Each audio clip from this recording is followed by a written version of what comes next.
Hey there guys, in this video I'm going to show you how you can get Wanderer of Fate's leather cloak in Crimson Desert. Now currently on my map right now, I'm right next to the Silver Moon Trade House, right over to the east of Shadow Slope. If I zoom out a little bit, you could find me over to the south of Demonis on the last S right here. Just go straight down and you should be able to find the trade house right next to the ocean.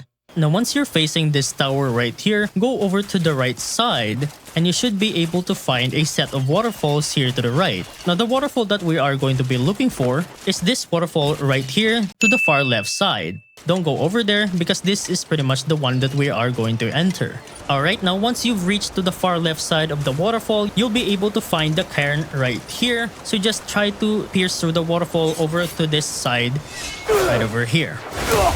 And now just like every other cave, you just go inside and find the treasure chest. And there we go, you got the Wanderer of Fate's leather cloak. Now the stats of the cloak will give you 3 defense, a level 3 on refinement, and at a high level of level 3 in lightning resistance. And that's pretty much about it on how to get the Wanderer of Fate's leather cloak in Crimson Desert.